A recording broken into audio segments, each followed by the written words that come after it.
जब हम सभी छोटे थे तो कई प्रकार की गलती करते हैं। जब पकड़े जाते हैं तो जबरदस्त पिटाई भी होती थी। तब मन में एक विचार आता था कि यदि समय को पीछे मुड़कर उस गलती को सुधार देते तो शायद पिटाई नहीं खानी पड़ती। खैर यह तो बचपन की बात थी, लेकिन यह विचार बचकाना नहीं थी, क्योंकि आज तक बड़े से बड़े वैज्ञानिक भी इस समय के आगे बढ़ने वाले विचार पर कई तरह के रिसर्च कर चुके हैं। समय हमेशा आगे की ओर ही क्यों बढ़ता है और हम अपने अनुसार समय को आगे और पीछे क्यों नहीं कर पाते हैं। तो चलिए आज के इस वीडियो में इन सभी सवालों के जवाबों को डिटेल में जानते हैं। समय हमेशा आगे की ओर ही क्यों बढ़ता है। उससे पहले यह समझना होगा कि क्या विज्ञान के नियम में पास्ट और फ्यूचर के बीच अंतर स्थापित करता है या नहीं, यानी कि समय गुजरता है या नहीं। इसका जवाब तब मिलता है जब क्वांटम मैकेनिक्स के साथ ग्रेविटी को एक करने का प्रयास किया जाता है। तब समय के विचार को लेना होता है, जहां समय हर दिशा में बढ़ सकता है, जैसे कि समय आगे पीछे दाएं बाएं भी मुड़ सकता है। इस प्रकार तो समय में आगे जा सकता है तो उसे मुड़कर पीछे जाने में भी समर्थ होना चाहिए। इससे यह स्पष्ट होता है कि समय के आगे और पीछे की दिशाओं के बीच कोई अंतर नहीं हो सकता, यानी कि समय गुजरता नहीं है। लेकिन जैसे ही क्वांटम मैकेनिक्स के साथ ग्रेविटी को एक करने के समय के विचार से बाहर निकलकर इस वास्तविक समय को देखते हैं तो जैसा कि हम सभी जानते हैं कि आगे और पीछे की दिशाओं के बीच बहुत बड़ा अंतर होता है, यानी कि समय गुजरते हुए दिखता है। लेकिन सवाल यह उठता है कि पास्ट और फ्यूचर के बीच यह अंतर कहां से आता है, यानी कि समय गुजरते हुए क्यों प्रतीत होता है। हम पास्ट को ही क्यों याद रखते हैं, फ्यूचर को क्यों नहीं, यानी कि हम हमेशा पास्ट को ही क्यों देख पाते, फ्यूचर को क्यों नहीं। क्योंकि विज्ञान में तो समय में कोई अंतर नहीं है, तो इन सभी सवालों का जवाब भी विज्ञान के पास है। यदि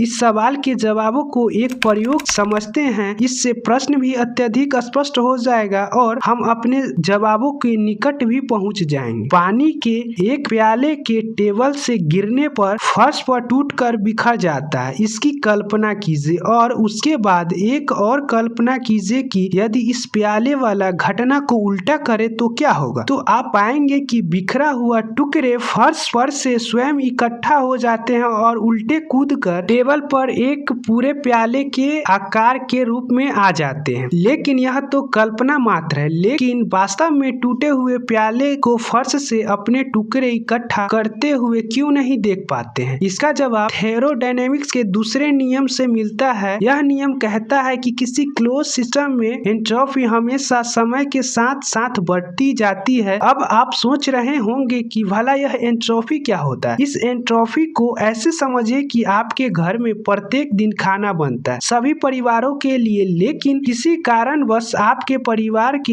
एक सदस्य खाना नहीं खाता, तो वह खाना वेस्ट यानी कि बर्बाद हो जाता है और उस वेस्ट भोजन का उपयोग नहीं होता है। तो इसी वेस्ट भोजन को ही एंट्रोपी कहते हैं। यदि सिंपल भाषा में कहे कि किसी वस्तु का वह भाग जिसका उपयोग नहीं होता है, उसे ही एंट्रोपी कहते हैं। फिर से यदि इस प्याले वाले घटना पर नजर डाले तो जिस समय यह प्याला टेबल पर था उस समय इस प्याला स्टेट ऑफ हाई ऑर्डर की अवस्था में था, यानी कि इस प्याले का सभी एनर्जी एक क्रम में सजे हुए थे। लेकिन जैसे ही यह प्याला टेबल से गिरकर फर्श से टकराता है तो इसका एनर्जी क्रम यानी कि ऑर्डर अव्यवस्थित होता है, जिसे डिसऑर्डर्ड की अवस्था भी कहते हैं, जिससे इस प्याले की एनर्जी बर्बाद हो जाती है। यानी इस प्याले की एंट्रोपी एनर्जी सदैव आगे की ही दिशा में बहता है, जिसके कारण से पुनः टूटे प्याले को जोड़ा नहीं जा सकता है। इसी एंट्रोपी का बहाव एक अस्पष्ट संकेत देता है, जिसे हम समय कहते हैं, जो आगे बढ़ता है। समय के साथ एंट्रोपी बढ़ते हैं। समय को एक तीर जैसा समझा जा सकता है, जो समय को दिशा प्रदान करते हुए पास्ट से फ्यूचर की ओर गुजरता है, जिसके कारण से हम समय को न तो पीछे कर सकते हैं न ही आगे, क्योंकि इस ब्रह्मांड में उपस्थित व्यवस्थित एनर्जी को छेड़ नहीं सकते हैं और वह हमेशा आगे बढ़ता है, जिसके कारण समय गुजरते हुए प्रतीत होता है। इसी वजह के कारण हम सभी पास्ट को याद रखते हैं लेकिन फ्यूचर को नहीं,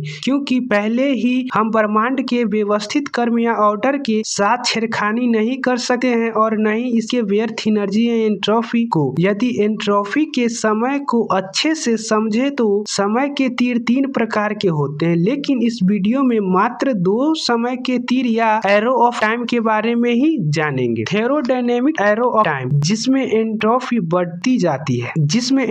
बढ़ जाती है। इसके बाद साइकोलॉजिकल एरो ऑफ टाइम, जिसमें हम यह अनुभव करते हैं कि समय बीत रहा है। यह समय की वह दिशा है जिसमें ब्रह्मांड फैल रहा है। लेकिन यहाँ एक और सवाल उठता है कि तीनों तीर या एरो ऑफ टाइम एक ही दिशा की ओर क्यों दिखता है। Psychological arrow of time thermodynamics arrow of time द्वारा निर्धारित होता है और यह दोनों तीर अनिवार्य रूप से हमेशा एक ही दिशा की ओर रहता है। हम सभी तो यह जानते हैं कि हमारा ब्रह्मांड का कोई अंत नहीं है, तो इसका सीमा यानी कि बाउंड्री भी नहीं होनी चाहिए। तब हम पाएंगे कि यूनिवर्स एरो अवश्य होने चाहिए, लेकिन ब्रह्मांड के सभी घटना के लिए एक ही दिशा की ओर निश्चित नहीं करेगा। लेकिन आप यह भी पूछ सकते हैं कि एंट्रोपी में वृद्धि समय की उसी दिशा में क्यों होती है जिस दिशा में ब्रह्मांड का विस्तार हो रहा है। इसके लिए सबसे पहले मैं समय के थर्मोडायनेमिक एरो की चर्चा करूंगा। थर्मोडायनेमिक्स का दूसरा नियम इस तथ्य का प्रमाण है कि सजातीय एंट्रोपी की अपेक्षा विजातीय एंट्रोपी की संख्या हमेशा अधिक होती है और यह लगातार बढ़ती जा रही है। लगातार इसका मतलब यह है कि अधिकतम एंट्रोपी की स्थिति में होगा, जिसे हीट